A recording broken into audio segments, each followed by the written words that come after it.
The reason why we don't manage 401k plans directly is because we don't need to.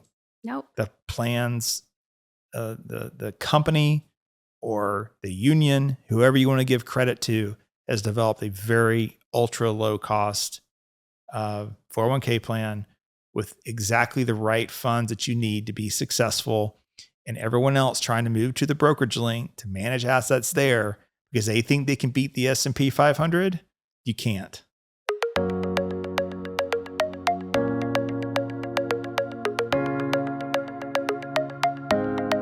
Welcome to a Wiser Retirement Podcast. We believe the best financial advice should always be conflict-free. I'm your host, Casey Smith.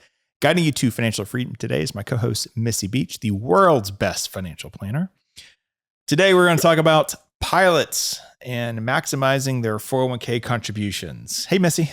Hello. Yes, we love our pilots.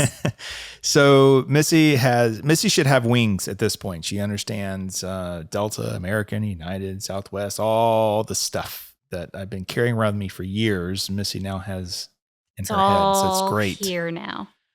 Missy is for regular listeners, you've probably heard her on the podcast many times now, but she's a certified financial planner. Has been with us for a little over a year now. Yeah, almost 2. Almost 2 years now. Closing in on it. And she has been instrumental in helping just keep developing our financial planning program. So I've been getting, and we will say this for non-pilots listening, if you're not employed as an airline, we're still going to work hard to get this some information out of this for you. But yeah, we do have a large selection of our large section of our pilot or our client base that are airline pilots, and so we do like doing these podcasts just for them every few episodes.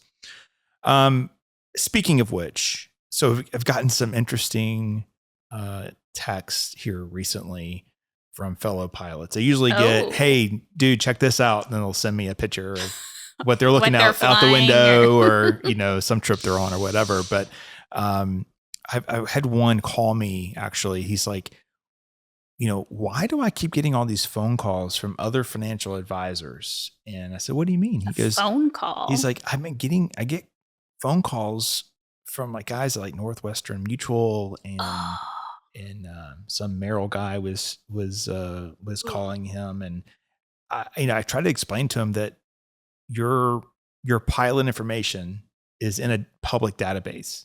So it's very easy to determine if someone has a pilot's license or not, right? Yeah. And those databases can be purchased. And so they get purchased. Potentially your employer's in there, but you could also do it you could buy a database. And we don't do this, by the way. But you could buy a database that would say, I want all the Boeing 737 type ratings in Atlanta. Yeah. And so you're going to get Southwest and you're going to get Delta pilots, right? Mm-hmm. That live here, and a few others that maybe commute out somewhere. But that's the list you're going to get. And you're going to get phone numbers, you're going to get emails. And so you have to be careful of the people that are reaching out to you and what their objectives are. And most of them, if they're calling you, it's a transactional relationship and they're wanting to sell you something for a commission. They're hungry for business. Yes. They need you. Yes. So just be wary of that. I would say that if you're listening to this podcast, you probably should just call us. Yeah. Conflict free. But we're not always the best fit for everybody. I understand that. But yes, those people are not fiduciaries. They're not feeling financial planners for sure. The next thing that's been happening is we have a couple of other groups that, pilots like being understood. I totally get that, having been one for commercial pilot for 12 years. But there's also there's a guy who's it's called the pilot's advisor, and he's talking about a tax bomb that's about to burst for pilots if they don't do these things. And basically what he's talking about is saving into a Roth 401k plan. And this is something that I don't know if it's on our agenda today. I don't think it is, but we can talk about it real briefly. Is that there seems to be this trend of people converting everything in their 401k to the Roth side. And so they're already making $500,000-$600,000 a year. And then on top of that, they're converting like $1.5 million at once. Oh, gosh. Yeah. Paying all that tax. Right. I have not met these people. I've been told that from other people flying with them, this is what they've been doing. And that's crazy. Wow. You're paying the highest tax possible. And they say, oh, well, once I pay all this tax, then everything else, the rest of my life is going to be tax free. You just shot yourself in the foot. Yeah. And what this, group is advising pilots do is to save everything into the Roth 401k plan. And so we've gotten maybe 4, 5, 6 somewhere in there clients from this firm. And what's interesting is they're not taking into account the current tax issues. They're only looking at the future, ignoring everything up until age 65. And that's not how you do planning. So if you're in the 37% bracket and you're paying all that tax, you're much better off deferring all that pre-tax. Once you retire at 65, and if you've saved additional money like into a brokerage account, then you can probably have a zero tax liability for maybe 10 years because your RMDs for your IRA don't start till age 75, right? Oh, yeah. So that gives you a whole decade that you can start converting pretty large sums of money during that time span. So it's kind of like when do you take Social Security? There's some unknowns, and if you knew when you're going to die, then you could answer that pretty quickly. But to automatically, just as a blanket, say, oh yeah, we're going to cut everything out. We're going to put everything to the Roth IRA. When you get there, you can live the rest of your life tax free. Is not taking into account that you can save 37% tax today. Keep the government's money inside your 401k plan, allow it to grow, to be bigger, get all those dividends after all these decades of flying. Then you pay the government back later. You're paying back less than what you've been paying now based on the growth. Exactly. Now, if you're making something in the area of the 20% tax bracket or 22% tax bracket, then the Roth sounds like a great strategy to be doing. So it depends on each family and how you handle it. The case that I saw was a single pilot making $500,000 a year.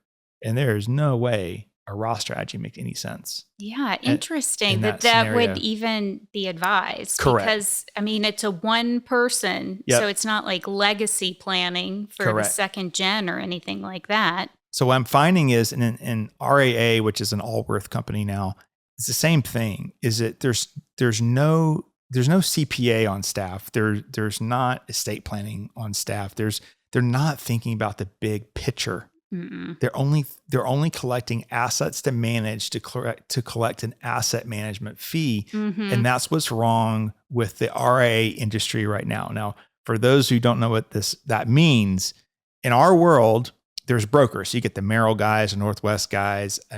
Those guys have, unless you're in like the private wealth side, I think they're kind of irrelevant at this point. Yeah, they're just asset people. Asset people. That's all they do. So unless you're in the private wealth side of those companies, it doesn't make a whole lot of sense. Private wealth meaning high level. High level. You walked in the door with probably at least 3 million, closer to 10. Yeah, I was going to say closer 5-10. So that's a different world. So it's got to give one company, but you have many different products, right? Now, what's happened over the years is people have left those companies, rightly so, and they've come and created their own company. But what they've done is that they brought the same bad habits that they had at the old company. And the reason they left is because of money. They can get paid more. Nothing wrong with getting paid more. But the issue that I have is they're not doing real financial planning. They're not a financial planning firm first that happens to manage assets. Like Wiser. Like Wiser is. And many other companies that I know and associate with. Fee-only firms. Fee-only firms. The guys I have breakfast with every month, those are all great firms. They're planning focused, but also collecting assets to manage, which is fine. We happen to have a flat fee side that most companies do not offer. And so that has worked really well for the aviation community because we don't need to manage a 401k plan for you to be successful. Absolutely. And you don't need it managed to be in order for it to be successful. You right? don't want us to manage it now during these decades of working years. It's a tax that you don't need to pay is what it comes down to. So, and that's because the major airlines have 401k plans that are costing 1 to 4 basis points. Oh, the low cost of those fund choices are phenomenal. So there's no reason to leave those. No. And so then So the problem that we're having is these now the RAA people is what's happening there is that they have a group of pilots, mostly at Delta. They had a few United and American. They're getting compensated to recruit pilots in order to get more assets. Oh, so it's like Amway. Yes, it's like a multi-level marketing scheme. Not quite that bad, but supposedly these people are licensed. We looked this up. They're licensed in Texas, and they didn't require to take any test to get licensed. The pilots are licensed. Yes, that's what we couldn't figure out. Because you have to be. If you're soliciting. Soliciting, yes. That's the arrangement. In the RA space, correct. So what's happening is those pilots are getting compensated. So you may meet someone that's really excited about a particular company, but what's happening is they're getting compensated. Wiser does not compensate anyone for referrals. We say thank you. We send a nice little note and say thank you, but we're not compensating, because if we did, we need to disclose that. And I think that if I had to disclose that makes the relationship look a little There's strange. a little conflict of interest then. Yeah. If we're compensating one client because he or she's sending us a bunch of other clients, new clients, are we treating that client better than our existing client? Yeah, it just opens a whole can of worms. We don't want to go there. Correct. So the situation that you want to avoid is if you have money outside the plan, you might want an asset manager, and that's fine. We have many families here that are airline pilots. We manage money for them directly. We don't manage anyone's 401k plan at a major airline, because the 401k plans are so efficient and they have all the core ETFs that you need. Recently, a pilot, a longtime friend of mine from ASA, came in and said, "Hey, look, I have a neighbor who works for this company, and they have they've taken my portfolio and compared it to what they can do, and they say that they can match it to the downside, but beat the upside or something like that." Or down, sorry, I think it was the downside. Anyway, the point is that their active strategy would work. And in that comparison, they failed to compare apples to apples. So the first thing I looked at was, like, for example, on the Delta plan, those are not publicly traded funds. You can't go put a ticker in for the large cap S&P 500 index fund inside the plan. They're unit invested trusts. So the plan's so big, it has its own thing, right?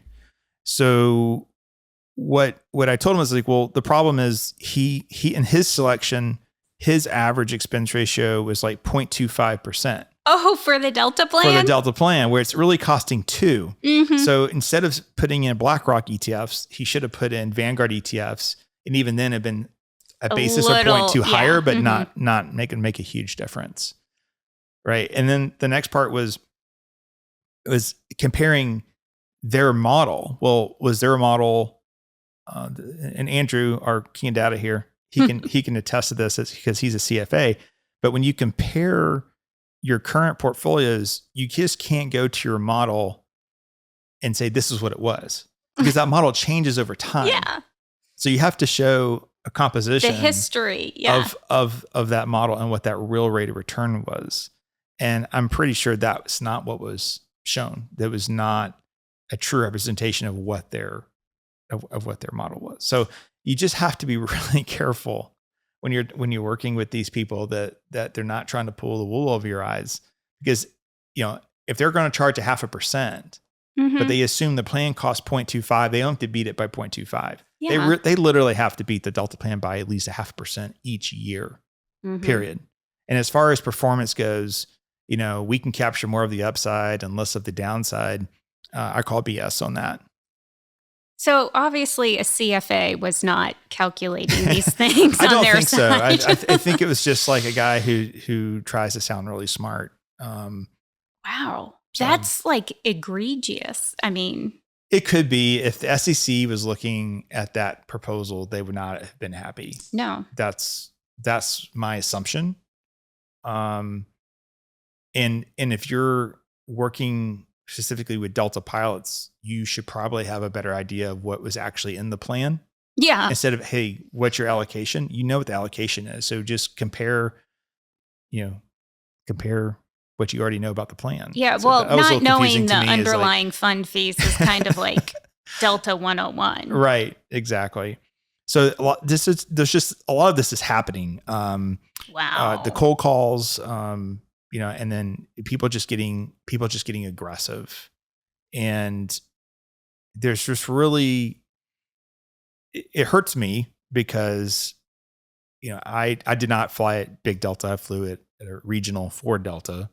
But a lot of these guys there, I think I looked we have over 120 guys from my time at ASA. Yeah. Wow. So those are just the guys they're at the regionals that are now at other companies. Mm-hmm. So it just hurts me because I feel like I'm still a part of that group somehow. Trying to do the right thing for your right peers. Thing. And we did that as the ASA Airline Pilots Association. Sterling Roach, he was the chairman of the committee. He asked me to come in and do workshops for the guys. Hey, how can we be better at money? And I just gave it my heart. Yeah. I wasn't trying to sell anything.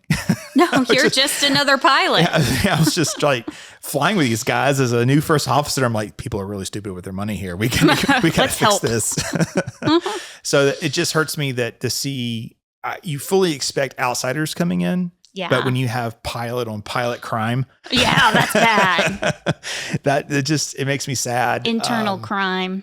It makes me sad that they're out there doing that. And I know how this works. Someone built a company, they sold it to a really big company, and now they have performance metrics they have to hit. Quotas, yeah. Mm-hmm. Yeah. We have company goals, but we don't have any. Got to close this one. Nope. There's none of that. We don't have that kind of culture here. So Eat 5 old ladies and 6 pilots this week. I mean, come on. It's not like that. So it's so that, and then I think the other thing that hurts pilots is this mentality that someone's out to get them. I don't know why there's a lot of that out there. Where does that come from? I don't know. I guess we're kind of a different breed of person for sure. But, I've always thought it's kind of funny how these airlines, well, any major company has gone so woke in so many areas. Yet, I'm thinking, going in my head, I'm thinking to the pilot group the pilot group's not, they're not subscribing to any of that. No. So, but yeah, we tend to shoot our own selves in the foot because we think that there's some secret sauce that you definitely want to have a captain that is confident. Mm-hmm. Yeah, right. You don't want an unconfident captain. I don't know if we're going to make it. It wouldn't be good. No. So some of that confidence that bias will carry over into other areas of your life. But there's this sense that just buying the S&P 500 and diversifying around that with some other asset classes is not good enough, that there's some secret sauce they're missing out on. Yeah, the FOMO. And there really is no secret sauce. The secret is, it's really simple. Back in 2006 through 2009, I did a lot of public speaking around ETFs because that's when they were really coming to fruition. And it was interesting. The guys that I would see on CNBC, I'm sitting right there on panels with them, and they don't buy individual stocks. They all buy ETFs. Mm-hmm. What do you know? They all have index mutual funds back then. It just, they don't invest the same way that they talk. That's why, CNBC a lot of times is just for entertainment almost. You're right. But it's amazing how many, new client portfolios come in with single stocks still from, the Merrills, the Wells Fargo, the Edward Jones. Yeah, it's kind of sad how much volatility is out there in portfolios that people think, they don't need to have the volatility. Yeah. Yeah. There's always, hey, I have $100,000 and I invested in 3 stocks, and that's fine. Yeah. As long as you have your secure portfolio growing somewhere else. Yeah. In another account. I'd say a lot of our clients have probably $100,000 sitting aside that they're doing little things with. Oh yeah. Mm-hmm. But they don't need that money. If it went to 0 tomorrow, they'd be fine. Right. They're aware of that. It's a gamble. Yeah. Right. Mm-hmm. So the other one now is there's a podcast out there by pilots for pilots to invest in real estate. So I've did a little research on the fund, and I think my takeaway was, I can't tell you if it's legit. I wrote a blog post about it, but basically what to look for, because it's a private real estate investment. So what they're doing is they're taking your dollar and they're making $3 or $4 more with it through leverage through a bank, and then they're buying properties. So they're locking up your money. So your money will be locked up. They did a good job of describing that. It was like 10 to 14 years. They're big properties for the most part that I could tell on their portfolio. But we have a new client that has been investing in these. Everyone there appears to be related to aviation in some form or fashion. I think it's better to have been in aviation and be an expert rather than be in aviation and the expert. That was my comment about the whole thing. So they're doing both. Yeah. So which are they concentrating in? Like, what are they excelling at? Yes. I don't think you can be an expert in both at the same time. How can you have 2 full-time jobs? I agree. And I wouldn't have agreed with you 10 years ago, because I used to be that guy. I used to be that guy that was out flying at night, doing naps, and then I'd come in and do this during the daytime. And you know what happened in 2014 when I stopped flying? This place exploded, like in a good way. Absolutely. Yeah. I don't think you could have My continued growth down rate that path. from 14 to 24 is, I don't know, probably 100x than what I was prior to 10 years prior to that. Mm-hmm. Well, that's because you had to get wiser to a level where it could run at a level where you could feed your family and grow it to true, but at the same time, exponentially. I had all this free time. Even though I thought flying was a part-time job, I had free time to think about, this is how you structure a company. This is how you grow a company. Absolutely. So part of me is a little concerned that, you know, the pilot job is still a great part-time job, and you do have a lot of downtime. But I don't know if I want to be investing in a real estate syndicate with someone who's part-time when they should be full-time focused on the syndicate. But but the idea is that you're pulling people's money together, and you're taking that money and you're leveraging it, and you're going to go out and buy the real estate. You're going to flip it and then eventually sell it. You get income from it, pretty high yielding income. So you just have to be cautious. So I'm not saying don't do that. I'm not saying they're bad people for creating a podcast and doing that. I mean, they had some. I listened to a few that they want you to get your real estate license so you can deduct losses. That's kind of going extra. It is. I don't know about that. And so my concern when I listened to it, the whole thing was, well, you're going to get your real estate license only to say you're a real estate professional. You're actually going to do anything with it. Yeah. And then you're going to have this syndicate. I think that's probably a separate thing. But then you have to maintain a real estate license. Well, you got to maintain it. But the whole idea, I own real estate. So I own real estate, and there's a loss because of depreciation. But that loss stops inside that LLC. It doesn't flow offset through my W-2 income. Now it could if my business was real estate, meaning I was a real estate professional, then it could come over and offset my W-2. So their whole thing was, hey, let's become a real estate professional, go invest in some of your own properties, write the losses off, and it'll offset your W-2 income. What they didn't tell you was you were raising a banner, not even a flag, just a banner to the IRS going, hey, come take a look. Ooh. So I would say if you are a legit real estate professional and you're collecting properties and you're buying and you're selling and you're flipping, typically be your spouse, then that's what it is. Yeah.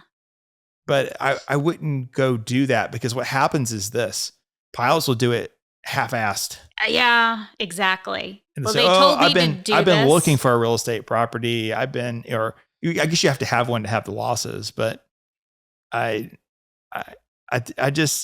don't like living in that space of this could all get crawled back if I got audited. I mean, I always just tell clients you have to have a legitimate business in order to have deductions. So let's not finagle things to act like you have a business in order to get things to flow through on a tax return, because you're going to have to represent yourself in case of an audit, or your CPA has to sign off on all this wackiness. So someone's got to. I don't know. I joke. I say this jokingly, but it's partly true. It's like we put two pilots in a cockpit for 4 hours and we become experts on all kinds of things. And we come up with, what if we did this? Or what if you did it this way? And this is how I'm doing it. And you know what? Half the stuff you hear, I think, from these people, they're only telling you about the positive side. Bingo. They understand the negative side or the downside. And, you know, I remember like it was yesterday going for a physical one year. And it just so happened that I had an article published in the AJC, and the guy was sitting in the waiting room and he was looking at the AJC, and he puts it down. He looks up at me and he's like, "You're the guy in the paper." And he was a Delta guy. This was probably been 2009. He was 1 or 2 years out from retirement. He had liquidated his 401k because above 59.5, you can do a rollout. So he rolled it out, and he invested in a development in Florida with his brother-in-law. And that's where the story goes south. And basically, this is after a financial crisis, right? So the bank had foreclosed on the property, and they did, because they didn't have the money, because they took his $1 million and they made 4 out of it. And the bank was like, times are tough. We need this back. And so they called the note, and they didn't, it's not liquid. Can't sell it. It's not worth nearly what it was. And it was, so he wanted to know, he looked at me and he goes, "How much money do you think I'll get back?" And I had to tell him, "You won't get anything back. You were the leverage. You were the collateral for that loan." You were the guy. You were the guy. They used you. You got to find you've got to find someone to bail you out, which is probably not going to happen. And so those are the things that I feel like in my time in aviation, I met time and time again, people that got themselves into predicaments like that. Yeah. Every guy is going to tell you about the winner and not the loser. Yeah. And that's what everybody needs to realize, that no one's going to tell you about the times that they lost money. That's not good conversation. No one wants to brag about that. Only the Googles and the video. We never talk about the Enrons or anything like that. So, but anyway, just we could make this its own podcast, really. I know. Things that we hear from the cockpit of major airlines.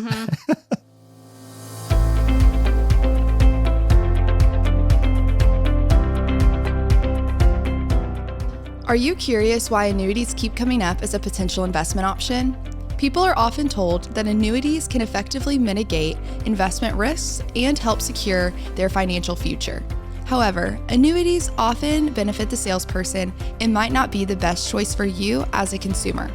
To learn more about the various types of annuities, the negatives of owning them, and better investment alternatives, we have a free ebook on our website just for you. To download our ebook, Buyer Beware, Why Do They Keep Trying to Sell You That Annuity? Simply click the link in the episode notes or visit wiserinvestor.com/guides. Now let's get back to the episode.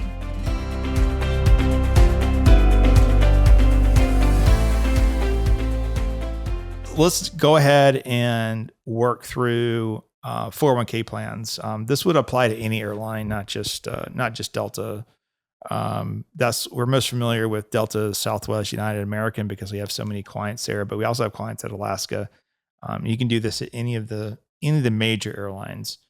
So let's talk about 401k plans. A couple of things that we see when pilots come in it's not a high percentage, but there is a percentage of people who are not contributing to their 401k plan. And that's because the airline's putting in 17%. They're like, why should I put in 17%? Now, typically, in my case, and you might have your own stories, in my case, what I've seen is there's been other advisors telling them not to contribute.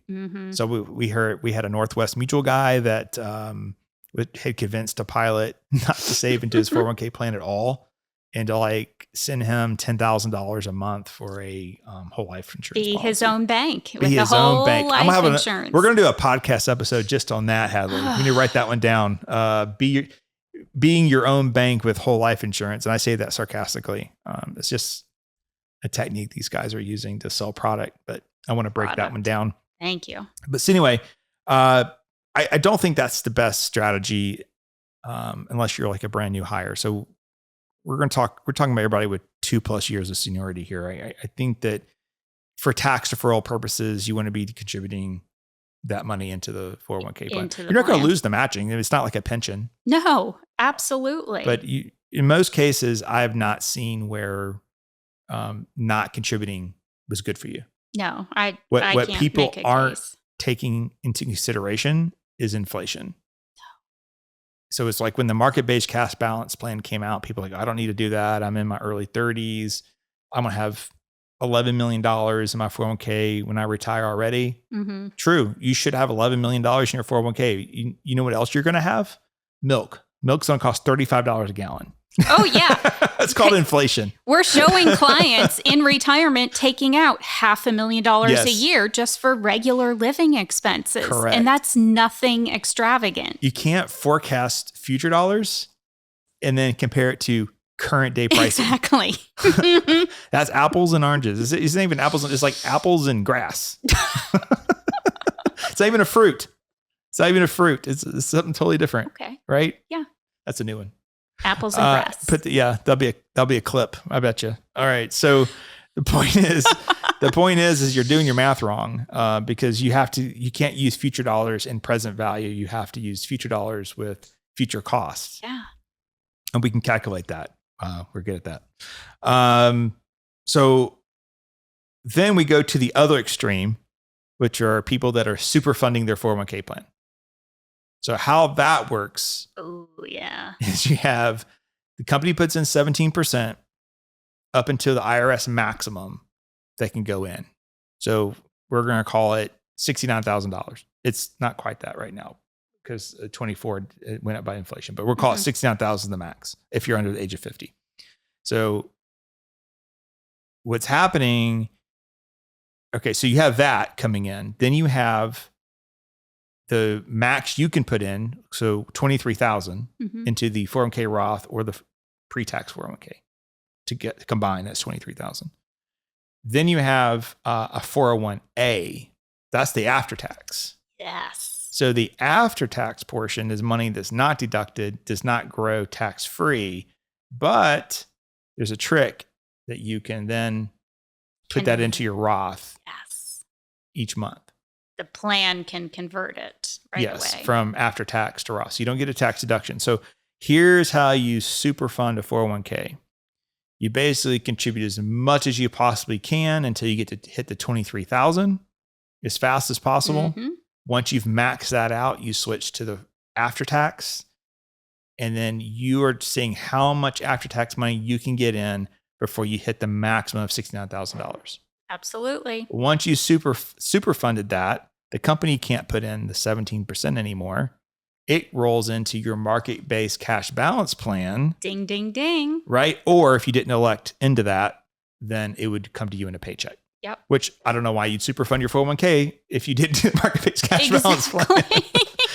So if you're not doing the market-based cash balance plan, there's no reason to super fund your 401k. Right. Up into making sure you at least get your 23,000 in, right? Or however old you are, whatever your maximum is. So that's the step to super fund a 401k. Basically, you're living super poor, and probably for the first 3-4 months of the year, and then after that, then your paychecks get bigger because you can't put any more money away into the plan. Now, what happens with the after-tax money is you call it Fidelity or Schwab, and then you convert that into your Roth. I think the Delta plan might automatically do that it goes along, doesn't it? Okay, good. Yeah. So there's some graph floating around that a Delta pilot's wife did about how all this stuff works. And it's really neat. I have a copy of it, but it's wrong. Oh, is it? Oh. Yeah, there's a couple of errors on it. But one of which is that you must call monthly. And you can call them one time and they'll automatically move that over for you. But you do have to call to get that set up. So the pros of super funding your 401k, obviously, if you want to retire sooner, that's a good way to do that. Right? Oh, absolutely. If you're doing it pre-tax, you're getting the tax benefits from that. Compounded growth. Compound interest. The longer it stays, the more it grows. True. Start now. So here again, if you're not, no one's guaranteed a medical through age 65. That's the key in this world that we're talking about with pilots. So superfunding what allows you to get more money in ahead of the game. If something happens to you, you've got more assets there.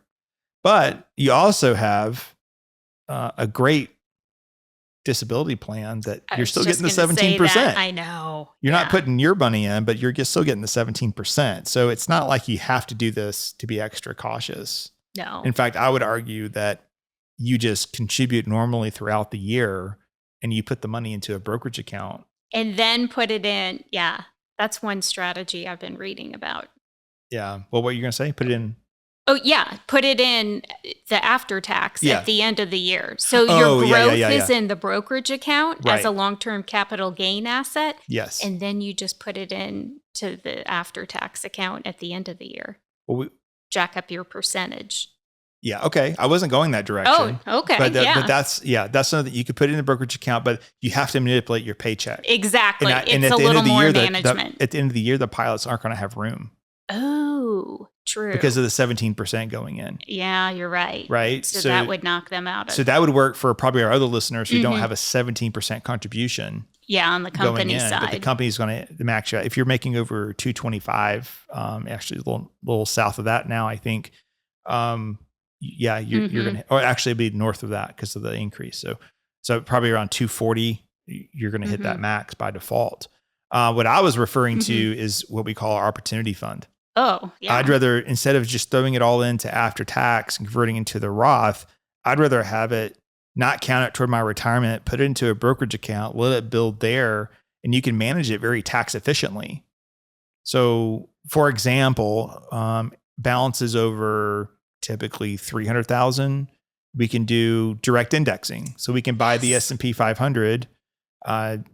Nothing's guaranteed, but historically you can write off 6% of that, meaning 6% of that index will have losses inside it that can be harvested for a tax credit. You can only write off 3,000 a year, but over, let's say, a 10, 15, 20 year period, that money would create a tax credit, which allows you to live basically tax-free for a little while after retirement. Which is huge. Which allows you to then convert that IRA into Roth. Yes. And then at your death, you're passing on either long-term capital gains assets, which get stepped up in basis, or maybe you've converted some of it to a Roth. So I think that's almost a better play than trying to do this super funding of the Roth. Yeah, unless you're just really behind for retirement. You got hired late in life. You were stuck at a regional for a while. I mean, I think most of those guys are my age and they might need to be super funding. I flew during the worst 12 years to be in aviation. September 11th, financial crisis, Enron. I mean, it was all.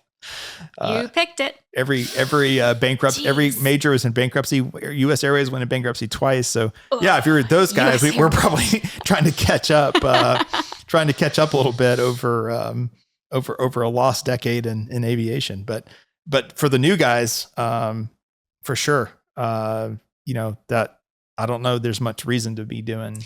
No, I think everybody needs to get over the fixation on the word Roth, because everybody thinks they're missing out if they're not contributing to a Roth or not converting to a Roth. A Roth is great, but it's not the be all end all. We don't know about the future of a Roth. So I think be open to alternatives. It's a tool. Right. It's a tool. It is a tool. A brokerage account has a little more flexibility. I'm not saying it should replace a Roth. We're not saying that. No. But and especially the closer you are to retirement, if you're already in your 60s, like putting money in a Roth is not going to make sense. So if you're in your 60s, like that ship has sailed. So don't worry about trying to, throw a little into the Roth. I think you have to get back to the basics. So sometimes we have people come in and we don't do business with them because we say, hey, you need to go back and fix these things. And once you get these fixed, then we'll be ready to help you. Oh, like the very basics? The very basics. And we really should just write a book on this is what I've been thinking, Missy. Okay. Like step 1, debt. Yeah, right? Get rid of it. Yeah. We don't need to be superfunding Roth if we've got credit card debt, boat debt, just pool debt, car debt, even. Yeah. I would say you knock this stuff out. Yeah. If you've got an $800 a month car payment and you're paying 5% on that, let's get rid of that before we talk about superfunding anything. And make sure your primary home is to be paid off by the time you stop flying. Exactly. So it's okay to have a mortgage, but yes, eye on the prize that it's going to whittle down to zero by retirement age. And then after that, we go into what we need for emergency reserves. So if you're superfunding Roth, but we've got $1,000 in our checking and savings account, that doesn't make a whole lot of sense. Nope. Now you're forced yourself into a credit card and a financial crisis. So I think for most pilot families that we're meeting with, somewhere between $50,000 and $100,000 seems to work really well for emergency reserve. Yep, and a high yield savings account. Yeah, you can get 5%. Actually, Betterment has 5.5 right now, 5.5% on the Betterment accounts. I think that's temporary for 6 months, but then it drops to 5. But 5 is still pretty good. And then there's other companies out there that are kind of matching that. Oh yeah. SoFi has one. Even American Express and Citi, I think they're still around 4.5. Yeah. So you're still getting pretty good there at bigger, more traditional names. So anyway, establish that emergency fund after we get rid of that debt. And then the next one is, are we on track for retirement? Have we done any math? Does the plan work? Does it even work? I mean, so many people just save, but they have no idea what it means. Yeah. Is it in the right places? What's your number? Am I going to be okay? You know how many people have come through our planning process and at the end, there's this huge sigh of relief going, okay, I'm all right. And I kind of look at them like, you didn't know you're all right? Yeah. Well, no, you wouldn't, because you've never done the math. Mm-hmm. You've maybe done the free calculators online, which don't take account inflation, don't take into account realistic returns. No, or the tax nature of accounts. Correct. Yes.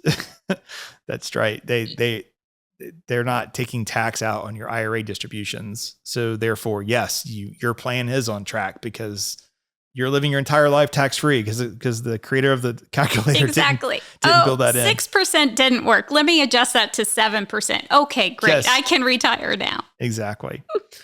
So once we have a retirement plan, we know that this is working, then that's when you go to opportunity money. Now, opportunity money can be done in different ways. We just already touched on it, so I don't want to repeat ourselves. Mm-hmm. But in our world, you would create a brokerage account. It's not counted for retirement. You're putting money in there. It's for an opportunity.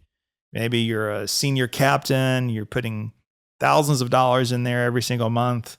And 10 years, 5 years, maybe 3 years from now, this great property becomes available, and you have this vision of your kids and grandkids coming here every Thanksgiving or Christmas, and the memories you can create for that. You don't have to rob your 401k or anywhere else to help cover this later. You have it right there in your opportunity fund, at least a down payment, and to get that legacy started. Correct? Absolutely. So that's what opportunity funds are for. Or it could be a real estate investment that's for rent, not just family legacy. Yeah. Cash flow neutral, at least. Hopefully not real estate syndicates. I don't know if that's worth it. Yeah, I know. I just hesitate to get anybody's money locked up for 10 to 14 years. Yeah. I mean, in more advanced planning, like we do with business owners when we're selling businesses, and a lot of times it's called a 1030 1031 exchange. They'll exchange it into one of these REITs. So you're taking your business, you just sold it for 20 million. You're going to take 5 million, you put it into a REIT, so you don't have to pay tax on the sale of that portion of the business. The problem is that when I'm reading the REIT disclosures to the client, I'm like, you realize that you're putting this in. Yes, you're going to own 1,500 properties across the United States and this category, commercial or residential, whatever. And it also says you could lose every single penny if we mismanage this. Yeah. It's like, you're just better off go buy a house on, I would normally say 30A, but with so many sharks down there, I'm not sure people are going to be. You're going to go to the mountains now? You have to go to the mountains now, but Better off doing that, having good insurance policy on the place and renting it out yourself. They probably have the same kind of yield and a lot less risk than having to, do it some kind of syndicate. But wait for a K1. Right. That's my pet peeve. Wait for that K1 every year. That's right. And then after we've established extra money goes to the opportunity fund, there's other things you might look at. I mean, you could look at, before opportunity fund, actually what Missie was the educational fund. I forgot about that. How you want to fund kids' education. But assuming we're talking to an almost retired pilot, that's probably paid for. So it'd be more of opportunity money could help pay for grandkids' education. There you go. Things of that nature down the road. But that's how you should be thinking about things in terms of the 401k planning. It really comes down to the person flying next to you is never going to be your exact situation. Yeah, that's a very good point. We could be married to a nurse with a great pension, a teacher with no pension, or teacher with a pension. You can be married to a stay-at-home mom, which changes everything. There's so many different variables. They could have already had an inheritance. They could have two ex-wives. We don't talk to too many of the stereotypes, but they're out there. But they are out there for sure. People are just really bad with money who are picking up every extra trip when they're 64 3/4 years old. Lots of green slips. So it's you have to realize that financial advice is very personalized. It should be very personalized. But what happens is we're doing a podcast talking to the masses. You read an article somewhere, you turn on TV, they're talking to the masses. Dave Ramsey's talking to the masses, and he's helped a lot of people get out of debt, but he's really bad at taking advice from once you have wealth.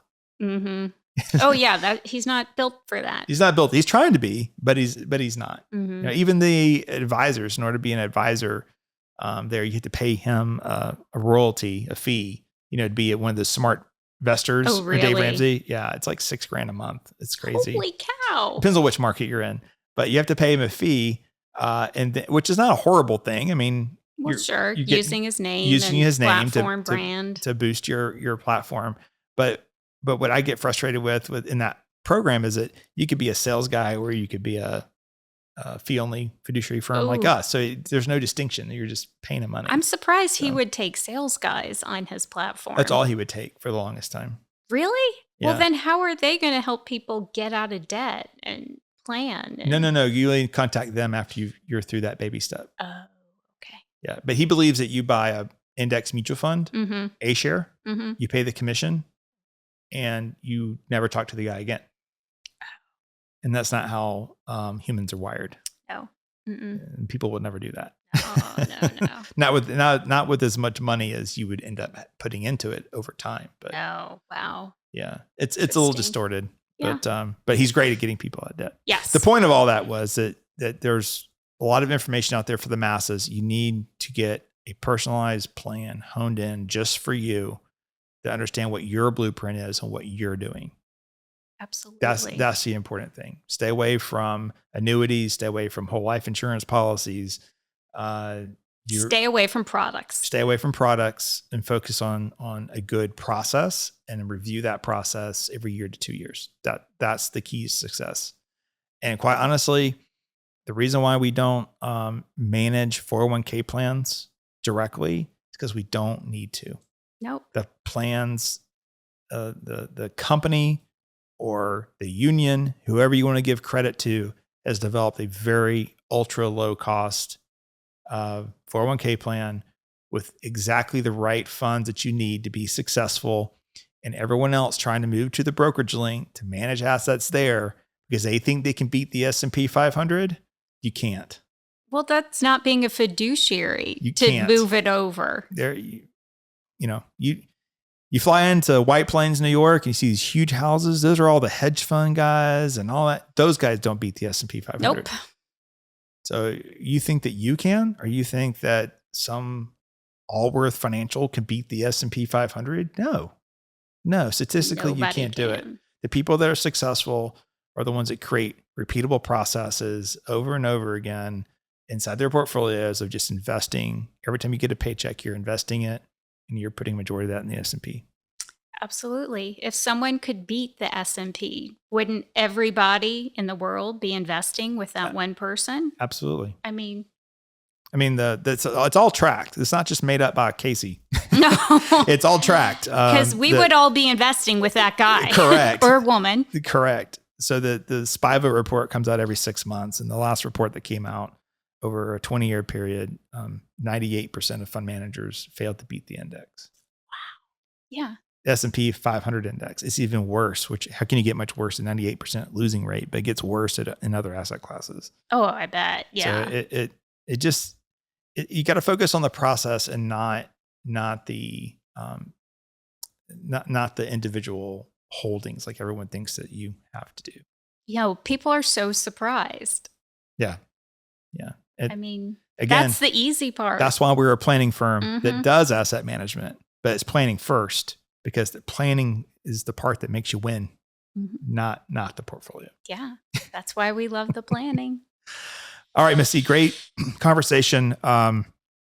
We've got a couple episodes. Episode 173, Make the Most of Your Airline 401k. We did that a little while ago. We also did a comparison between Delta, American, United in episode 194. We also have a YouTube channel. We talk about the market-based cash balance plan there. We've linked that here.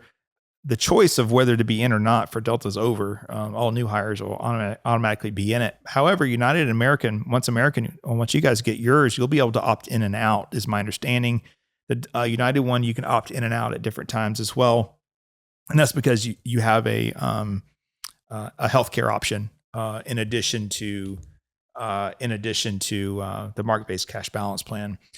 Other things to think about. We're so passionate about the asset allocation and getting that right. We've actually provided that to you for free. You can download that off our website. We've linked it to this podcast here. But if you go to wiserinvestor.com, you get down to the center, you click on airlines, you'll see your airline there. Those allocations are looked at every quarter. We'll take a peek at it. We've gone 2 years without making any changes. We made some major changes, I guess, in the last 12 months. On the allocations, but you can use those inside your own 401k plan, take our risk questionnaire. And if you would like to put together a personalized financial plan, you can always reach out to us directly by scheduling a consultation with myself, with Missy, or with Shauna. Thanks for listening. Thanks, Missy. Thanks, Casey. Talk to you guys soon.